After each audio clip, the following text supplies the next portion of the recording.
Good morning, how are you? I found you a very cooperative audience here, very compliant people. Whatever Drew asks you to do, you just do it. That's very nice. I don't know if I have that power. I'm still trying to overcome my jet lag, and so I was thinking when there was those introduction.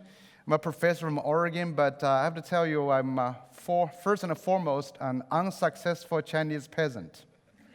I was born and raised in a Chinese village and did not work out for me, so I have to come here to make a living by talking to people. And that's pretty good. Now, do you all know the story of Rudolph? I mean, the fabricated version of Rudolph, the red-nosed reindeer. Do you know that? Do you know how to sing the English version of the song? Yes? Can you stand up and sing that for me? You did that for Drew. Would you do that for me? Please, stand up. Let's sing the song. Okay. I have it on YouTube if it doesn't work. Yeah, okay. Yeah, somebody stand up. Yeah, please, come on. You said you're a rebel. Are you a rebel enough to do it? Well, I watched you.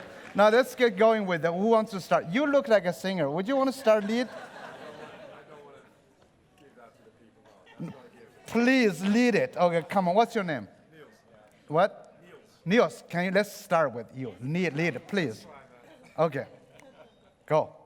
Rudolph the red-nosed reindeer had a shiny nose, and the first down there, you may take it close.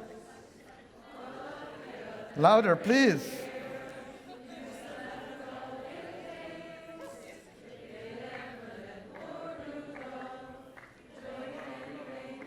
That's enough. Thank you very much. That's enough. That's good. That's very good. Thank you. You notice I did not even sing, right? You noticed I don't know how to sing a song. I thought I could have become a Justin Bieber if I had access to music when I was growing up. No, I can't even sing. So I'm not allowed to sing. But you know the story was quite sad, right? Who is Rudolph? Why didn't other reindeers want to play games with him? You know, many of your teachers, Rudolph would probably go to a special education program, right? Why was he not allowed in all of this? Because he has something special. They had a shiny nose. When everybody has a black nose, right? Most reindeers have black nose. Now, this is the story about all of us. I think all of us is a Rudolph in some ways. Human beings are unique and diverse. We are born, our uniqueness come from different places. Cognitively, physically, and emotionally, we are born with some kind of difference. You know, the multiple intelligences.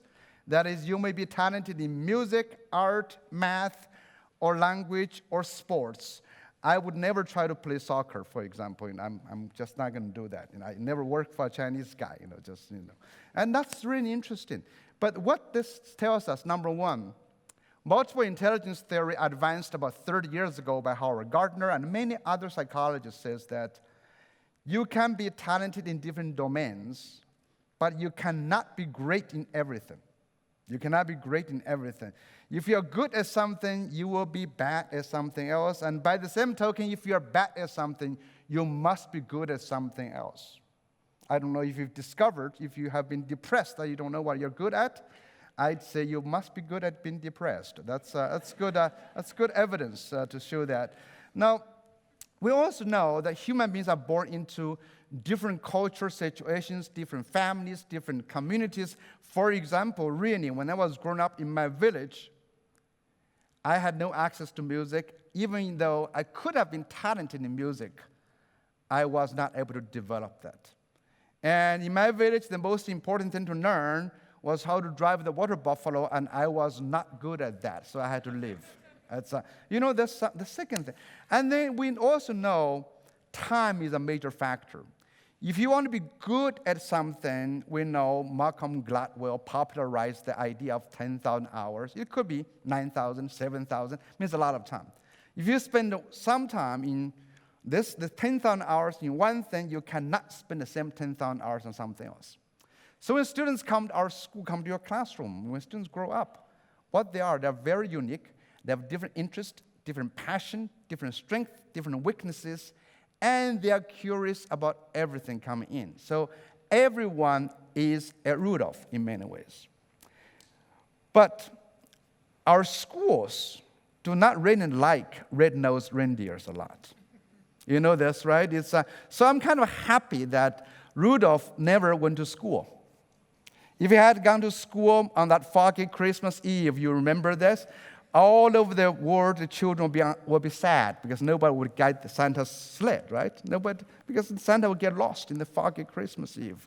So only on that day, the red nose became valuable, become useful on that one day, that Christmas Eve. So, but in our schools, we look at the red nose, like all other reindeers, as a problem because it's not normal. When everybody else has the average of some other kind of nose, that's normal. You know, in our schools, in every system, actually around the globe, every education system, we try to have a definition of normal. If you're good at math and language, that's normal. If you're really good, you go to gifted and talented. If you're not, but you may be otherwise talented, you go to special education program. You're excluded. That's what we do. Schools have been teaching to the average. We want to produce a massive number of mediocre talents. Everybody's been mediocre. In what we define, we try to fix people's deficit, not enhance their uniqueness. That's what our schools have been doing. We want to impose the same set of knowledge and skills on every child so they can fit into employment. That's what our schools do. We prescribe curriculum. We have assessment. We make sure everybody moves the same way across all these years.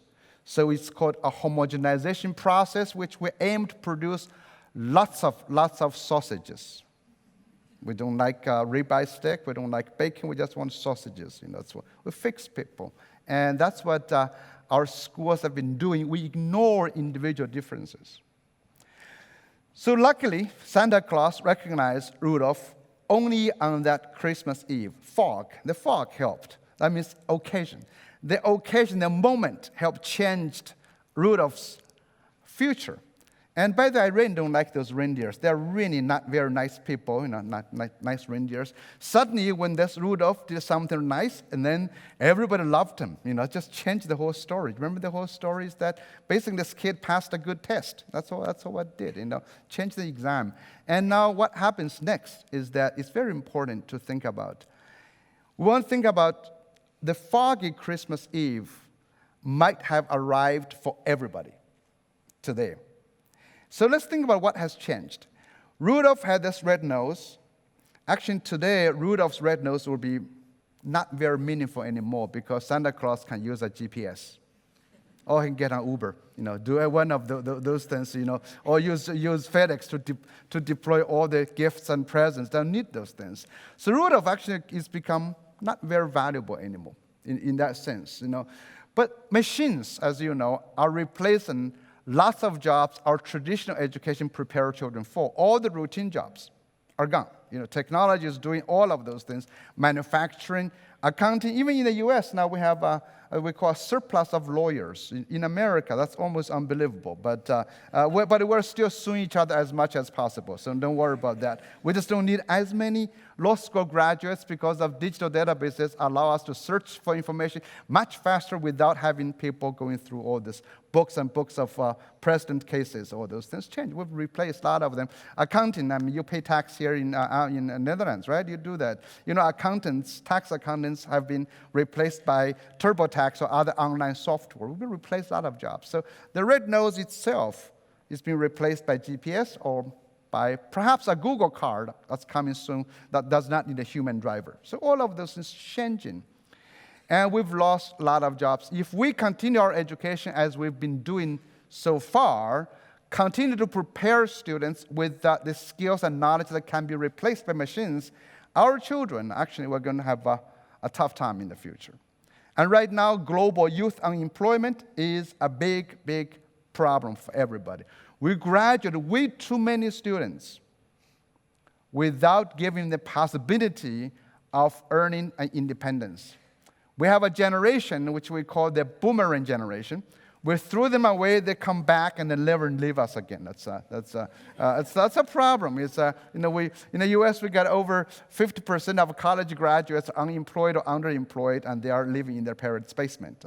That's a big challenge. And by the way, for me, I think one of the definitions of the success of a good education is one that makes sure other people's children get out of their basement. I know you don't have basement. That's not a problem. Just if you got ready for that. But now we have youth unemployment. Our children are not really poor and educated. They have been miseducated. They were educated for an economy that doesn't exist anymore. The machines are taking over a lot of jobs we prepare for. But at the same time, we're missing some great opportunities. When I say the foggy Christmas has arrived, because of rising productivity, human beings now have amassed a lot more resource and leisure time than ever before. And that is now we do not spend as much resource on necessities as before. Before we try to secure food, shelter, and clothing. That's like my village. Now we don't. We spend a lot more resource on taking care of our spiritual and psychological needs. And those psychological and spiritual needs demands different kind of talents, demands different kind of knowledge to be satisfied. It makes extremely diverse. Let me give you an example. When I went to the US in the 1990s, China was still under development. And when I went to a store trying to buy something to wash my hair, I couldn't do it because I did not know what kind of hair I had. You have to know, do you have oily, normal, or dry hair? Remember those? So I stood in front of this thing. I had to go ask for a hair consultant to help me what kind of hair I had. Do you notice you go to any shop? Why do we need so many types? I had one bar of soap for every inch of my body was perfect. But now we have this. And now you know the different shapes of the bottle, different colors. Why do we need that? We just want that. What are we consuming? We're consuming choices. Human beings today, we consume choice. We have over 200 flavors for any potato chips. You go to a restaurant, the more money you pay, the less food you get. And after you eat, you go to another place to lose what you just ate, right? And then you make sure you park as close to the gym as possible so you can walk inside. This is all psychological things we're consuming. Now, what does it mean? It means it provides opportunities for every little human uniqueness. Now we have created lots of celebrities for nothing, like Kim Kardashian, Lady Gaga, David Beckham, all these talents. They were traditionally not very useful. Artists were not very useful. Do you notice that? All these were useless talents have become useful, and useless people have become useful. And this is the time we have to think. If Lady Gaga is useful, anyone can be useful. Now that's where the number one. So Rudolph has to rethink to try to make sure his or hers, I don't know if Rudolph is a girl or boy, but think about the red nose has to be even shinier to be developed. But that's not sufficient. Just have one thing sufficient. We need also become more creative. Rudolph can create new choices. How many TV channels do you have? How many songs do you have?